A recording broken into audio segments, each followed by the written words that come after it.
and welcome to Wednesday. Wake up Wednesday, here we go. Time to get stuck into the day. So, as always, you guessed it, Brain Buzz is in the description. Grab your work and off you go and get started in that. We have literacy today, numeracy. We're going to be having a go at letter writing, okay, or emailing, depending on which one you choose. And then third day in our topic challenge. Thank you for those people who sent me through the pictures of their posters. You've chose your pamper night or your movie night. Hopefully your plans are coming on well. I think on Thursday you get to do a bit of preparation for, I nearly gave the game away there. Oh, I nearly told you what Thursday's was. Hold off, Mr. Hayes, don't go too quick. Okay, let's get stuck into our numeracy, and it is squares. You are up first.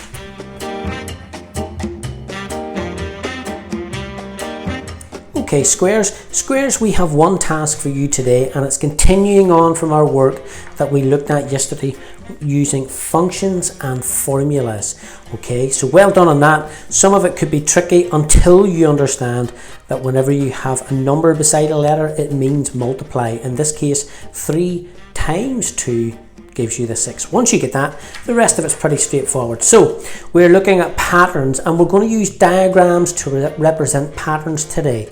Okay, so have a quick read through your work, and then once you've done that, you're going to have to represent everything you see. Pattern A, it says here, complete the table to show your results so far. So A represents the number of squares on each arm. So here is the middle, and here is the arms. Those are the bits coming out the side, and there's 1 on each of them. Okay, then on pattern 2 we have 2, because look, 1, 2 arms coming out the side. And then C in this column represents the total number of squares in each of the crosses. So if you look at your first one, there are 5 altogether, and the second one there are 9. You're going to continue that and continue out for the next 3 diagrams. So draw out your slabs, include all your informations, okay, information that you need from that, and then continue with the rest of the exercise, looking at a little bit of a function machine down here, and then continue on and have a go at the challenge as well. I don't want to talk about it too much because I feel like I'd be talking you through the problems and answering them as we go, because that would be part of the discussion. So it's building on what we did yesterday. Squares, that is you. Any questions, send me a message and we'll chat it over.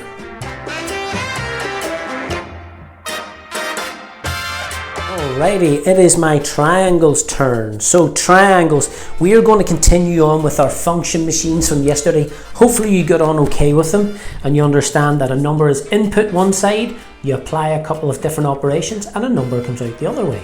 If you go back through the function machine backwards to try and find out the number you started with, you perform inverse operations, which means you do your operations, which are add, subtract, multiply and divide. You do those operations backwards. Now, today is going to be good fun. I'm going to briefly talk over what the exercise is and then leave you to it, because if I talk about it too much, I'll give it away. So here we have the column that you will draw out in your books. So A, B, C, D, all the way down to the last letter of the alphabet, Z. And beside that, we have some numbers. Now, where do these numbers come from? Right, let's take a look. So you can see that A is number 1, B is number 2, C is number 3, D is number, you got it, 4, and so on. So fill in and complete that column first. Then it tells you 2 in this function machine times your answer by 2. So we're going to multiply that answer by 2. 1 becomes 2, 2 becomes 4, 3 becomes, you got it, 6. Then the next thing it tells you to do is to divide your answers by, oh sorry, it does not divide, that is a plus sign. It tells you to plus or add 3. So 1 times 2 is 2, 2 plus 3 is 5. And do that for all the columns in this calculation. Now, here comes the fun bit. Now you have got yourself a code cracker over here. What number, or what letter in fact, is number 49? So you're looking at the outside of it. Once you have this cracked, you'll be able to work out that 49 stands for a letter. 19 stands for a letter. 13 stands for a letter. And all of these stands for letters, and then you can work out the answers to this as well. Now, Here is the number 5. We already know what 5 is. 5 is A, so we can see that this is something, something.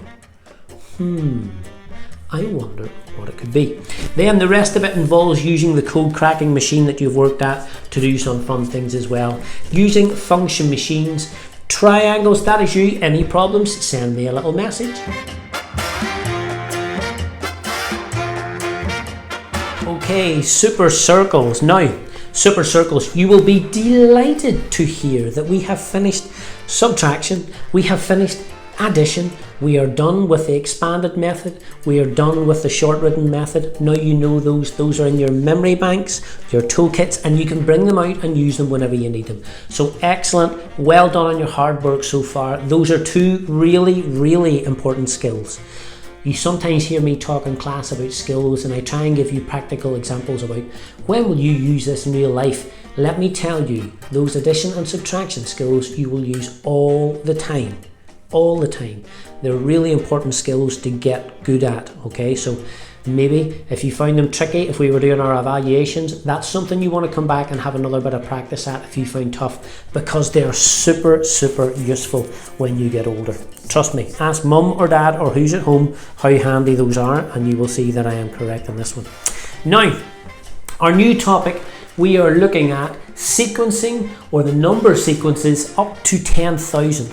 So being able to look at numbers and count forwards and backwards in certain amounts quickly. And in this case, today's lesson is going to be counting forwards and backwards in tens, 50s or hundreds, all the way up to numbers of the value of 10,000. I think we start off relatively low today and then they get higher as we go on. So let's take a look and see what we're talking about. We'll look at one or two examples. I'll not go through them all, but here it says 10 pounds more than. So more than is another piece of vocabulary that means increase or plus. So we're adding 10 pounds. So look at the number and figure out where the tens column is. This is our units, this is our tens, so we're going to add 10 more pounds. So that's not 10 more numbers, it's just one. Go up one digit because you're in the tens column. You're improving it or increasing it by 10 if you add 1 to it. It becomes 380 pounds. This one, increase it by 10 pounds. Well, that's the hundreds column, that's the units, this is the tens column. Put it up by 10, which is one whole number in there. It becomes 817, 817, okay? This one, it says 10 less than, which is subtract.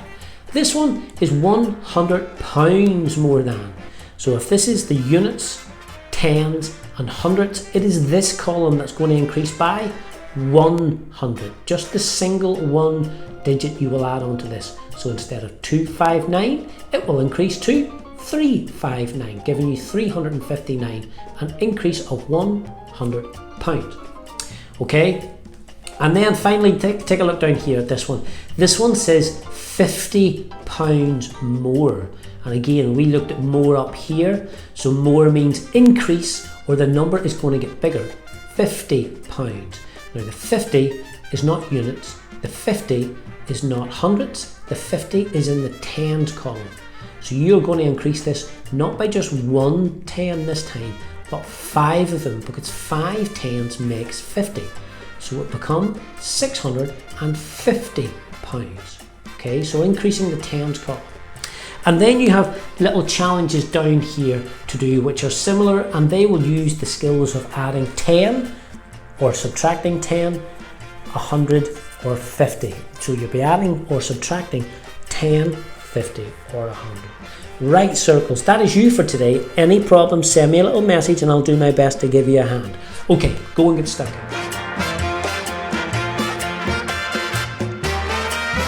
So, for today's literacy task, I thought it would be lovely if we wrote an actual letter.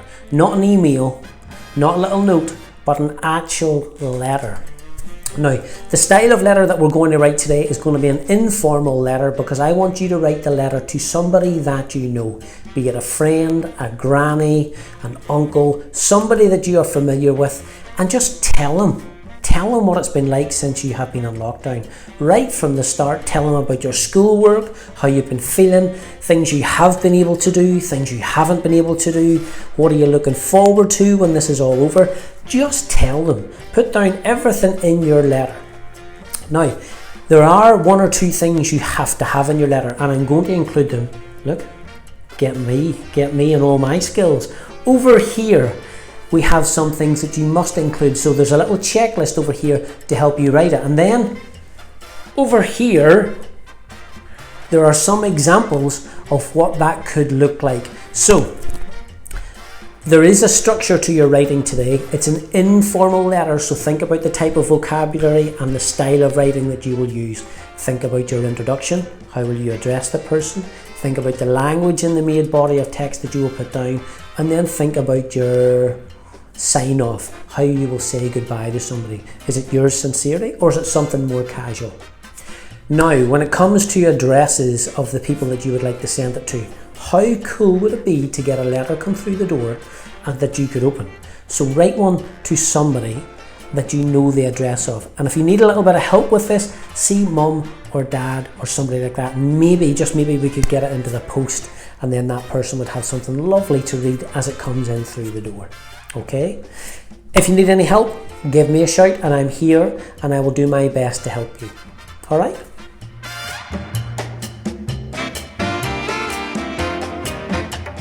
So, topic challenge time. Did you choose movies? Did you choose Pamper Night? I know some of you have went for both, which is brilliant. You're going to have a lovely evening come Friday evening, if that's when you do it, or Thursday evening. Remember, we are not here on Friday. You have a day off. So, whatever you chose, I hope it turns out to be really good fun. The next part of your setup for the event is coming up now. So, click on the link. I will just pop up a wee picture up here on this side. I'm really showing off these skills today. So the things that you need to do are going to be in this side over here, and also in the links. Okay, that's it. Next up, it is your favorite part of the whole day. It is my awesome dad joke.